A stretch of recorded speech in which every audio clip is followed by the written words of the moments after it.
साधक परिवार आपको दिखाए सच का आईना।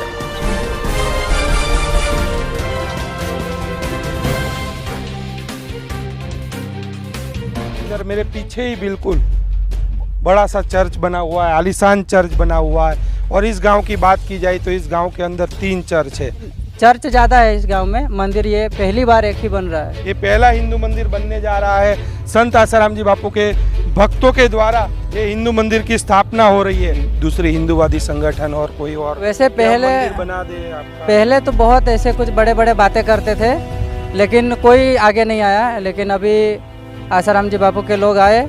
हिंदू धर्म बचाने के लिए सबरी धाम से बिल्कुल नज़दीक 5 किलोमीटर दूर ये गांव है, कटमाल गांव है, तो वहाँ मंदिर बनेगा। सबरी कुंभ हुआ था यहाँ पे ही 6 से 7 किलोमीटर दूर है, लेकिन आज उसकी स्थिति क्या है?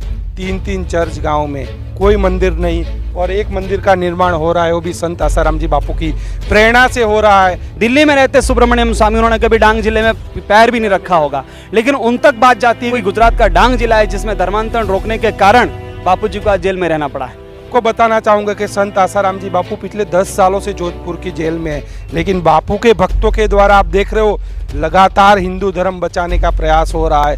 लगातार बापू के भक्त गांव-गांव में हिंदू धर्म के लिए हिंदू मंदिरों की स्थापना कर रहे हैं, गरीब आदिवासियों को जागरूक कर रहे हैं। भाई मेरा देश बचेगा, मेरी सनातन धर्म बचेगा, बस लौट चलो अपने स्व की ओर। वही कार्यक्रम में हम खाली यही काम करते हैं और कुछ। सभी हिंदुओं तक ये वीडियो पहुंचाओ कि क्या सच्चाई है। गुजरात में खड़े हैं।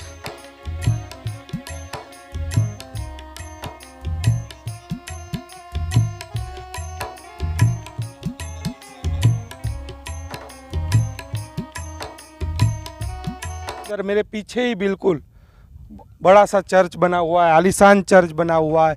और इस गांव की बात की जाए तो इस गांव के अंदर 3 चर्च है। ये पहला हिंदू मंदिर बनने जा रहा है। संत आसाराम जी बापू के भक्तों के द्वारा ये हिंदू मंदिर की स्थापना हो रही है। तो गांव के भी कुछ लोग हैं और सूरत से आए हुए बिलिया समिति के प्रवीण भाई है। संत आसाराम जी बापू साधक परिवार बिलिया के प्रवीण भाई है। तो पहले प्रवीण भाई से बात करेंगे। प्रवीण भाई, इस गांव की बात की जाए तो इस गांव में बोले 3 चर्च, पहला हिंदू मंदिर संत आसाराम जी बापू की प्रेरणा से बनने जा रहा है। देखो, आज से 6 साल पहले इस मंदिर का हमने खाद मुहूर्त किया था।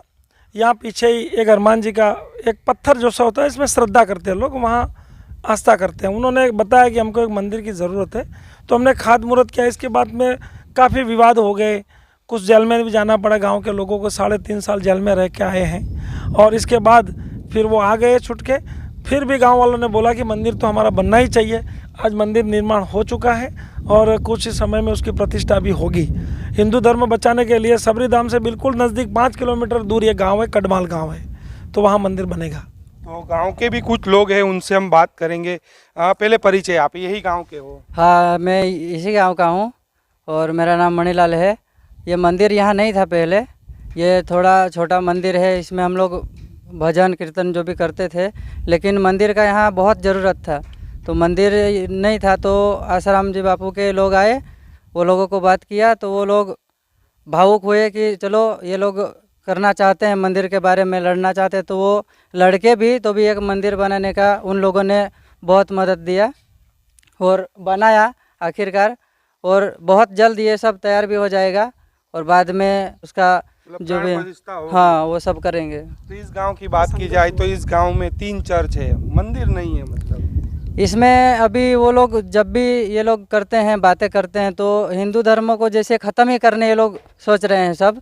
लेकिन हम लोग जैसे भी है करते हैं, जो हमारे दादा परदादा करते आए हैं, वो लोग का बात सुन के हम कभी वो छोड़ेंगे नहीं। जो भी है कुछ भी हो जाए, हाँ, वो तो बने रहेंगे, क्योंकि हम लोग मरेंगे इसी धर्म में मरेंगे। चर्च ज़्यादा है इस गांव में, मंदिर ये पहली बार एक ही बन रहा है। और कोई संस्था मदद करने आई कि नहीं? दूसरे हिंदूवादी संगठन और कोई और? वैसे पहले मंदिर बना दे आपका। पहले तो बहुत ऐसे कुछ बड़े बड़े बातें करते थे, लेकिन कोई आगे नहीं आया। लेकिन अभी आसाराम जी बापू के लोग आए और वो लोग काफ़ी मदद कर रहे हैं, और उसका मैं बहुत धन्यवाद करता हूँ कि हेल्प किया वो लोगों। आप देख रहे हो कि मंदिर का काम निर्माण चालू है और यहाँ बड़ा शेड भी बनेगा। उन्होंने बताया कि कुछ भी हो जाए हिंदू धर्म में हम बने रहेंगे। और एक प्रश्न हमने उनको किया कि और कोई संस्थाएं नहीं आई क्या? गुजरात के अंदर खड़े हैं, बहुत बड़ी बड़ी धार्मिक संस्था है। तो बोले लोग आते हैं, बातें करते हैं और चले जाते हैं। केवल संत आसाराम जी बापू के भक्त ही ऐसे हैं, जो लोग आए, देखा उन्होंने, गांव वालों ने बोला कि यहाँ मंदिर की ज़रूरत है तो बोले बापू के भक्त लगे। और आप देख रहे हो कि मंदिर निर्माण की ओर है, मतलब थोड़े समय के अंदर यहाँ प्राण प्रतिष्ठा होगी। प्रवीण भाई, कितने समय में मतलब यहाँ प्राण प्रतिष्ठा हो जाएगी? और मैं चाहता हूँ कि दिवाली पहले पहले इसका प्राण प्रतिष्ठा महोत्सव हो जाएगा और अच्छे से होगा। दिवाली पहले पहले इस मंदिर की प्राण प्रतिष्ठा होगी तो हम हमारे चैनल के माध्यम से वो भी आपको दिखाएंगे। बात करेंगे अरुण भाई से। अरुण भाई, कैसी स्थिति, मतलब ये गुजरात के अंदर खड़े हैं, सबरी धाम 5 से 6 किलोमीटर दूर, गांव में 3 चर्च, उसमें भी हम मंदिर के बिल्कुल सामने, मतलब आलीशान चर्च बना आपके हुआ है। कैमरे में दिख रहा होगा हमारे पीछे क्या है। और हमारा मंदिर बनना चालू हुआ और उन्होंने खुन्नस निकालने के लिए तुरंत चर्च खड़ा कर दिया। और आपको जानकर ताज्जुब होगा, इस गांव में कोई भी ईसाई नहीं है। अच्छा, हाँ, सर्टिफिकेट में सब हिंदू लिखते हैं। सर्टिफिकेट में, ये मेरी बात का समर्थन कर रहे हैं, आओ यहाँ पास में आओ। सर्टिफिकेट में, आप स्कूल के सर्टिफिकेट में सभी बच्चों का देखेंगे हिंदू, कोई पवार, जो भी है, इनका जो टाइटल है, ज़्यादातर ये भील प्रजा है जो कि सबरी माता के वंशज है ये सब। चूँकि यहाँ सबरी माता 5 किलोमीटर पे ही रहती थी तो इसलिए ये सब सबरी माता के वंशज है। लेकिन इन लोगों ने, अभी जैसे भाई ने कहा, मणिलाल भाई ने, कि हम प्राण दे देंगे लेकिन अपना धर्म नहीं छोड़ेंगे। बहुत ही बड़ी बात, बहुत बड़ी बात कही। लेकिन जब इन लोगों ने क्या किया है, छद्म रूप, जैसे वो था ना मारीच, कैसे वो सोने का हिरन बन के घूमता था सीता माँ को फंसाने के लिए, ऐसे ही बेचारे गरीब भोले वाले लोगों को फंसाने के लिए देखो हम कितना बड़ा चर्च, उस चर्च में कोई जाता होगा 25-30 लोग जाते होंगे, उन लोगों को उल्लू बनाकर उनसे पैसे ऐंठते हैं। और कई जगह पे तो चर्च में तो कितने सारे स्कैंडल हो रहे हैं, मैं वो गंदी चीज़ें नाम नहीं लेना चाहता। उन्होंने एक बहुत बड़ी बात बताई, मैंने उनको प्रश्न किया कि गुजरात में खड़े हैं, बड़ी बड़ी संस्था है, यहाँ भी बहुत बड़े बड़े नाम है, तो वो लोग नहीं आए कि बोले आए बातें करते हैं लेकिन काम कोई नहीं करता, केवल काम आसाराम बापू के भक्त करते हैं। मतलब हाँ, एक्चुअली बापू इसलिए तो जेल में है। देखिए, जो घोड़े पे चढ़ता है वही गिरता है। अगर बापूजी ने रिस्क ना लिया होता आदिवासी इलाकों में, अब डांग जिला ये गुजरात का है, दिल्ली में रहते सुब्रमण्यम स्वामी, उन्होंने कभी डांग जिले में पैर भी नहीं रखा होगा, लेकिन उन तक बात जाती है कि डांग जिले में धर्मांतरण हो रहा है। पूरे देश में एक कोई गुजरात का डांग जिला है जिसमें धर्मांतरण रोकने के कारण बापूजी को आज जेल में रहना पड़ा है। तो ये तो स्वयं सिद्ध है कि बापूजी ने धर्मांतरण के ऊपर सबसे बड़ा प्रहार किया है। और अभी से नहीं, 25 सालों से यहाँ पर यह सिलसिला चल रहा है। हाँ, अभी जैसे हम ये कहेंगे कि अब इस कार्यों के द्वारा प्रेरित होकर दूसरे भी हिंदू संगठन धीरे धीरे डांग में आ रहे हैं, वो बहुत बहुत साधुवाद है। और हमारे सभी अब हिंदू संगठन एक होकर आगे आ रहे हैं। लेकिन वो सब तभी सक्रिय हो सकेंगे जब ऐसे यौवन, ऐसे जब लड़के आगे आएंगे और ये खुद अपने समाज को बचाने के लिए आगे आएंगे। जैसे कि ये लोग हिंदू लिखते हैं सर्टिफिकेट में, भीतर से ईसाई हैं, तो ऐसे लोगों को हमें एक्सपोज करना पड़ेगा। कौन करेगा? ये लोग करेंगे। एक बात है सर कि गांव में भी ये लोग घूम घूम के घर घर पे जाके बैठते हैं, जो कि व्यवहार हिंदू धर्म के लोग हैं। कोई अपना भगवान ऐसा नहीं बोलता है कि उसके घर मत जाओ, चाहे उसकी मदद मत करो, लेकिन ये लोग घर घर जाते हैं, बैठते हैं, इस धर्म में क्या रखा है, ये पत्थर है, इसमें क्या है, हमारे धर्म में आओ, हमारा जिंदा भगवान है, ये सब क्या है, तुम्हारा भगवान है, बहुत कुछ बोलते हैं। लेकिन मैं तो देखिए, मैं तो सीधा बात बोलता हूँ, मेरा बाप दादा अभी नहीं है, लेकिन एक चीज़ बोल के गए कि जो है इस धर्म को छोड़ना नहीं, क्योंकि ये बहुत सालों से चलते आ रहा है।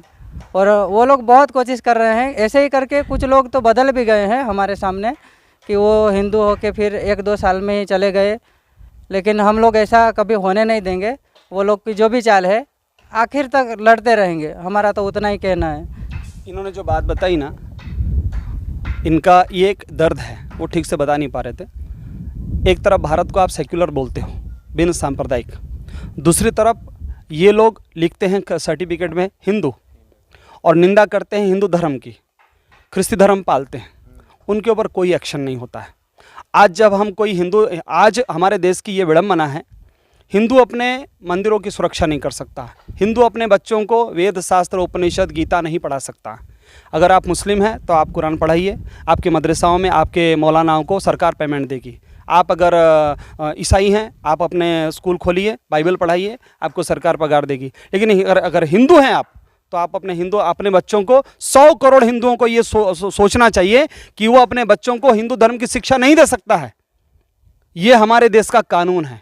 अब बताइए ये सेक्युलर, ये क्या धर्मनिरपेक्षता है कि आप केवल हिंदू धर्म को ही सताओ, हिंदू धर्म को ही नीचा दिखाओ, हिंदू धर्म को ही दबाओ? और वो धर्म जो अनादिकाल से सनातन है, हजारों हजारों साल से, जिन्होंने कभी का किसी का बुरा नहीं चाहा, बुरा कभी किया नहीं, और ऐसे धर्म को आप दबा के इस मतलब मानव जाति को कहाँ ले जाना चाहते हैं? ये बेचारे भोले भाले लोग, इनकी क्या गलती है? इनको क्या जरूरत है यहाँ आकर ये चर्च बनाने की? क्या अगर किसी की हेल्प करना है तो क्या आप, ये तो बिजनेस कर रहे हो आप, धर्म परिवर्तन हो रहा हाँ, है। ये एक धंधा है। आपने धंधा खोल दिया, भाई हमारे धर्म में आ जाओ, तुमको भगवान तुमको कंधे पे बैठाकर स्वर्ग में ले जाएगा। जिसने भी आवाज उठाई, मतलब साध्वी प्रज्ञा कहो, असीमानंद जी कहो, जिसने भी, आसाराम जी बापू कहो, जिसने भी आवाज उठाई उनको अंदर फिट कर दिया जाता है, दबाया जाता है उनको। अब ये सारी बातें जो है ना, अब धीरे धीरे देखिए, ये आदिवासी लोग हैं, भील लोग हैं, सबरी माता भील थी, यहाँ तक इनको पता चल रहा है कि इस देश में क्या खेल हो रहा है, हमारे धर्म के साथ क्या खेल हो रहा है। पूरे देश के आदिवासी समाज अब धीरे धीरे जाग रहे हैं। अब जब ये रोड पे उतरेंगे ना तो सरकारें हिल जाएगी, उखाड़ के फेंक दिए जाएंगे। तो वीडियो को मैं अवश्य शेयर करना, सभी हिंदुओं तक ये वीडियो पहुंचाओ कि क्या सच्चाई है। गुजरात में खड़े हैं, यहाँ से मतलब आप सोचो, सूरत केवल 160 से 180 किलोमीटर दूर होता है। सबरी कुंभ हुआ था यहाँ पे ही, 6 से 7 किलोमीटर दूर है, लेकिन आज उसकी स्थिति क्या है? 3-3 चर्च गांव में, कोई मंदिर नहीं, और एक मंदिर का निर्माण हो रहा है, वो भी संत आसाराम जी बापू की प्रेरणा से हो रहा है। और बापू, आपको बताना चाहूँगा कि संत आसाराम जी बापू पिछले 10 सालों से जोधपुर की जेल में है, लेकिन बापू के भक्तों के द्वारा आप देख रहे हो लगातार हिंदू धर्म बचाने का प्रयास हो रहा है। लगातार बापू के भक्त गांव-गांव में हिंदू धर्म के लिए हिंदू मंदिरों की स्थापना कर रहे हैं, गरीब आदिवासियों को जागरूक कर रहे हैं। कैसे भी करके बापू के भक्त उनको हिंदू धर्म में बने रहे, इसका प्रयास कर रहे हैं। और बात यह है कि ये लोग कमज़ोर हैं, आर्थिक रूप से कमज़ोर हैं, और इनके कमजोरी का, इनके लाचारी का नाजायज फ़ायदा उठाया जा रहा है। एक तरफ से सरकार चाहती है कि इनकी परंपराएं बनी रहे, जो आदिवासी संस्कृति है परंपरा बनी रहे। दूसरी तरफ से इन्हीं का धर्मांतरण करके इन्हीं के देवताओं को गाली दिया जाता है कि तुम ये पत्थर की क्यों पूजा कर रहे हो, तुम बागदेव क्यों, तुम बाघ की क्यों पूजा करते हो, तुम हनुमान जी की पूजा क्यों करते हैं। तो ये चीज़ें जो है ना, ये सरकारों को सोचना चाहिए। और भारत में जो ये डेमोग्राफी को चेंज करने का जो प्रयत्न किया जा रहा है हर प्रकार से, इससे आने वाले 50 साल में कोई हिंदू बचेगा ही नहीं देश में। इसलिए सरकार को कड़े से कड़ा कानून बनाकर इनकी संस्कृति की रक्षा करने का उन्हें जिम्मेदारी लेनी चाहिए। यहाँ हनुमान जी की श्रद्धा, हनुमान जी की ही पूजा होगी। यहाँ पे बापू जी की प्रेरणा है, बापू जी के भक्त यहाँ सेवा करने के लिए आते हैं। कुल मिलाकर मतलब हिंदू सनातन धर्म के रक्षा के लिए आप लोग एक कार्य कर रहे हो। मतलब भाई मेरा देश बचेगा, मेरी सनातन धर्म बचेगा, बस लौट चलो अपने स्व की ओर, वही कार्यक्रम में हम खाली यही काम करते हैं और कुछ नहीं। लेकिन उन लोगों ने तो ये कार्यक्रम करने के लिए बापू को तो बिठा दिया। बापू 10 सालों से अंदर है। देखो बापू जी का विरोध नहीं है, बापू जी का कार्य का विरोध है। क्योंकि बापू जी है ना, एक दीवार की नाई धर्मांतरण रोकने के लिए पूरे भारत भर में आदिवासी एरिया में अपने शिष्य को रखे थे, और आज भी अच्छे से काम कर रहे हैं पूरे भारत के अंदर। उसी का परिणाम है कि बापू जेल में है, लेकिन उनके शिष्य, उनका ज्ञान जेल में नहीं है। आज शिष्य ऐसे ही काम कर रहे हैं जैसे पहले करते थे। ये 11वां मंदिर तैयार हो रहा है। ये 11वां तैयार हो रहा है, और 3 मंदिर और अभी भी चालू है काम। जानिए देश की पल पल की खबर नीलेश ठक्कर के द्वारा आपके अपने साधक परिवार पर। साधक परिवार आपको दिखाए सच का आईना।